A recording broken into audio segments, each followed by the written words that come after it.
Hello friends, வணக்கம் and welcome to கலந்தீஸ் channel. Navaratri prasadam recipes பார்த்துட்டு இருக்கோம். அதில் இன்னைக்கு 9வது ரெசிபி என்னன்னு பார்த்தீங்கன்னா புளிசாதம் ரெசிபி. இது நம்ம ஊர் புளிசாதம் ஸ்டைல் கிடையாது, ஆந்திரா ஸ்பெஷல் புளிசாதம் தான் இன்னைக்கு பார்க்க போகிறோம். வாங்க எப்படி செய்யறதுன்னு பார்க்கலாம். இந்த ரெசிபி பண்ணுறதுக்காக 1 கப் பொன்னி அரிசி எடுத்திருக்கேன். இந்த அரிசி நல்லா கழுவிட்டு அரை மணி நேரம் ஊற வச்சதுக்கப்புறம் 2 கப் தண்ணி விட்டு ப்ரெஷர் குக் பண்ணி எடுத்து வச்சுக்கலாம். ஸோ இப்போ அரிசி வந்து ஒரு அரை மணி நேரம் ஊறட்டும்.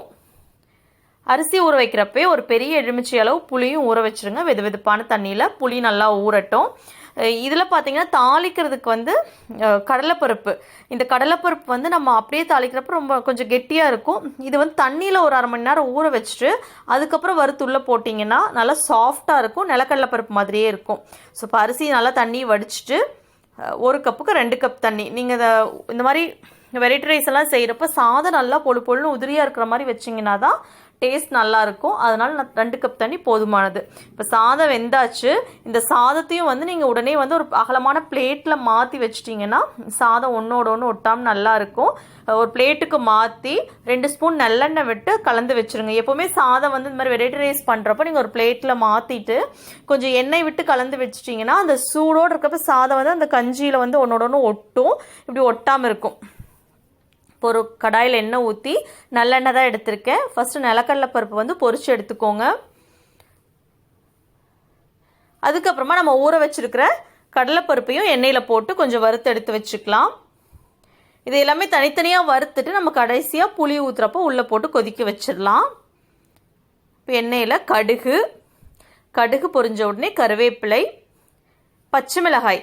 இந்த ரெசிபியில் வந்து காரத்துக்கு வந்து பச்சை மிளகாய் தான் சேர்க்குறோம்.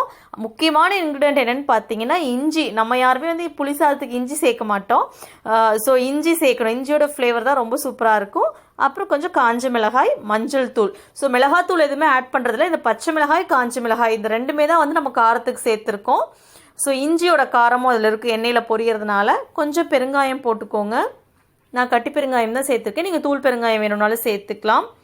அதுக்கப்புறமா நம்ம வறுத்து வச்சுருக்க நிலக்கடலை பருப்பும் கடலைப்பருப்பும் அதுக்குள்ளே போட்டுருங்க. எல்லாம் போட்டதுக்கப்புறம் புளி கரைச்சி வச்சுருக்கிறத வந்து உள்ளே ஊற்றிடுங்க. உப்பு வேணுங்கிற அளவு உள்ளே போட்டுட்டு இதை நல்லா கொதிக்க விடுங்க. நல்லா கொதிச்சு உங்களுக்கு வந்து இப்போ மேலே எண்ணெய் விட்டு வர அளவுக்கு புளி பேஸ்ட் நல்லா திக்காகணும். அந்த அளவுக்கு கொதிக்க விட்டுடலாம். ஸோ அந்த இஞ்சி வந்து எண்ணெயில் சேர்ந்து கொதிக்கிறப்போ இந்த ரைஸ் சாப்பிட்றப்போ நம்ம புளி சாதம் சாப்பிட்ற மாதிரியே இருக்காது. இன்னொரு முக்கியமான இன்க்ரீடியன்ட் பார்த்தீங்கன்னா கடுகு. 2 டீஸ்பூன் கடுகை வந்து நல்லா பவுடர் பண்ணி நம்ம எடுத்து வச்சுருக்கிற சாதத்து கூட உள்ளே சேர்த்து கலந்துருங்க. கூட பச்சை கருவேப்பிலை ஒரு கைப்பிடி போடுங்க. அந்த வாசம் நல்லாயிருக்கு, கடுகு வாசமும் பச்சை கருவேப்பிலை வாசமும்.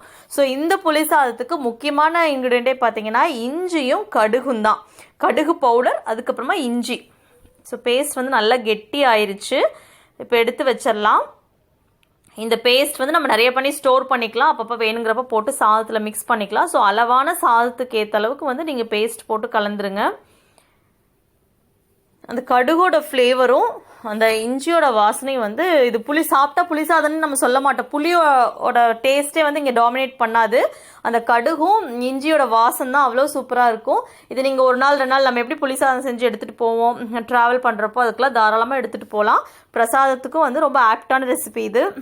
ஸோ கண்டிப்பாக இந்த புளியோதரை ரெசிபி வந்து இந்த நவராத்திரியில் ஒரு நாள் நீங்கள் கண்டிப்பாக செஞ்சு பாருங்கள். டேஸ்ட் ரொம்ப சூப்பராக இருக்கும். செஞ்சு பார்த்துட்டு எப்படி இருந்துச்சு அப்படிங்கிற கமெண்ட்ஸு கண்டிப்பாக என் கூட ஷேர் பண்ணிக்கோங்க. மறக்காமல் கலந்தீஸ் சேனலை லைக் பண்ணுங்கள், ஷேர் பண்ணுங்கள், சப்ஸ்கிரைப் பண்ணுங்கள். பக்கத்தில் இருக்க நோட்டிஃபிகேஷன் பெல்லையும் மறக்காமல் ப்ரெஸ் பண்ணுங்கள். அப்போ தான் நான் போடுற வீடியோஸ் எல்லாமே மிஸ் பண்ணாமல் பார்க்க முடியும். ஸோ இதோட நவராத்திரி ரெசிபிஸ் எல்லாமே முடிஞ்சு